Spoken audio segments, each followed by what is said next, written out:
Halo para investor semuanya, ketemu lagi dengan saya Bayu Cahyadi.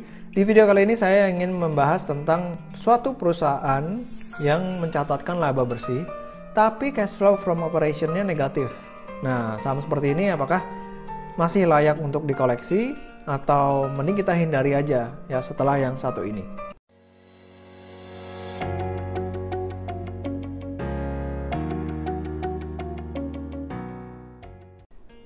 Untuk menjelaskan kenapa hal itu seperti itu bisa terjadi ya, laba bersih positif tapi cash flow bisa negatif, itu saya ingin membuat sebuah ilustrasi. Misalnya saya ingin membuat sebuah bisnis ya, menjual beli handphone. Ya, jual beli handphone tentunya saya perlu modal kira-kira sekitar 10 juta lah. Misalnya buat beli 2 handphone, ya modal 10 juta ini saya beli 2 handphone, saya langsung bayar cash ke penjualnya.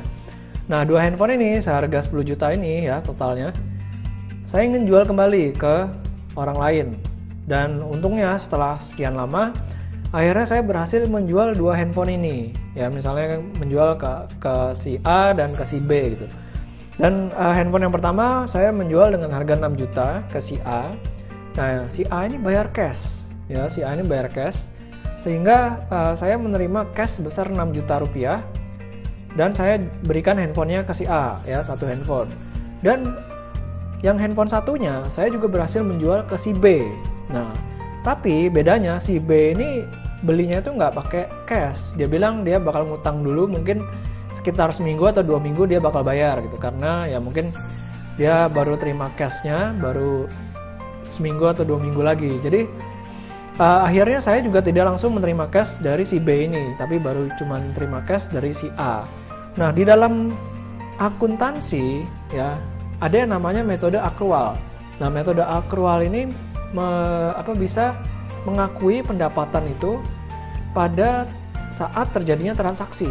Ya, kalau transaksi terjadi, pendapatan ini udah boleh diakui itu, walaupun cashnya ini belum diterima. Nah, kalau misalnya saya buat laporan keuangannya nih, ya, jadi di pendapatan, di laporan laba rugi, itu pendapatan itu senilai 12 juta rupiah karena saya jual 2 handphone. Ya, masing-masing 6 juta rupiah, jadi pendapatan 12 juta rupiah. Terus ada yang namanya cost of goods sold ya, itu tetap 10 juta rupiah karena saya beli 2 handphone awalnya itu masing-masing 5 juta rupiah.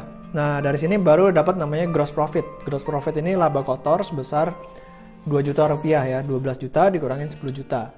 Nah, tapi waktu kita lihat cash flow statementnya ya, di cash flow from operation itu agak sedikit berbeda. Jadi penerimaan dari pelanggan atau pembeli itu sebesar 6 juta rupiah, tapi kita bayar ke suppliernya tetap 10 juta rupiah. Nah, disinilah kenapa cash flow from operation itu bisa negatif. Ya, 6 juta rupiah kita dapat duitnya, 10 juta rupiah kita mesti keluar uangnya. Jadinya cash flow from operation itu minus 4 juta rupiah. Nah, dari ilustrasi di sini kita bisa ngelihat kalau yang namanya cash flow from operation negatif itu boleh dikatakan wajar terjadi. Ya, boleh dikatakan wajar terjadi karena kita nggak mungkin jualan semuanya itu langsung terima cash. Ya, kadang-kadang ada aja lah pembeli yang bilang, gue bayarnya nanti deh minggu depan atau 2 minggu lagi. Bahkan ada yang bayarnya bulan depan, bahkan ada yang bayarnya sampai 3 bulan ke depan gitu ya. Itu wajar banget di dalam yang namanya berbisnis. Nah, cuman masalahnya akan muncul ketika saya kan berbisnis jual beli handphone, dan untuk membeli handphone sebagai inventory atau persediaan kan saya perlu bayar cash. Nah, waktu saya bayar cash 10 juta, terus saya jual 12 juta tapi terima cashnya cuma 6 juta, itu kan ketika kita perlu belanja modal lagi, kita nggak punya modal untuk beli 2 handphone lagi, ya kan? Karena kita cuma punya uang 6 juta, kita cuma bisa beli 1 handphone lagi. Dan untuk bisa membeli 2 handphone, ya 4 jutanya itu kita mesti melakukan yang namanya pinjaman. Nah, disinilah kalau misalnya cash flow-nya kita terus-menerus negatif, akhirnya kita memiliki pinjaman yang begitu besar, bisa pinjam ke bank, bisa pinjam ke teman, bisa pinjam ke sesama pemegang saham, pokoknya artinya pinjaman lah ya. Nah, kalau pinjamannya begitu besar, kita artinya perlu membayar bunga yang begitu besar. Akhirnya bisnis kita yang tadinya profitable akhirnya menjadi rugi karena cuman bayarin bunga aja gitu.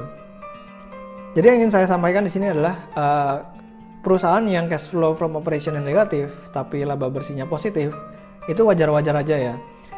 Tapi jangan sampai dia selama beberapa tahun, misalnya sampai 5 tahun itu cash flow from operation-nya negatif terus.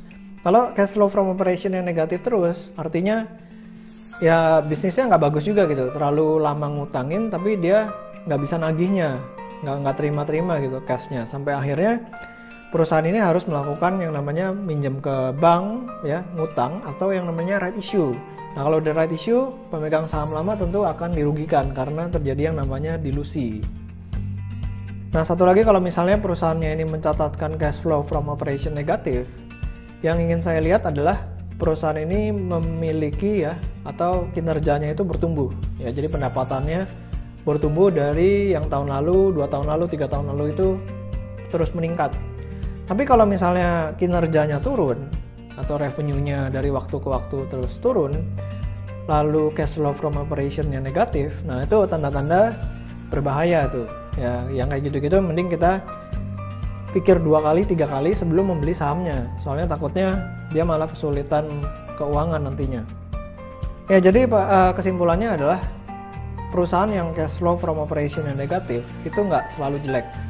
Ya, kadang-kadang kita berbisnis ya wajar lah ngasih ngutang ke orang sehingga cash flow from operation ini negatif, walaupun laba bersih perusahaan itu positif.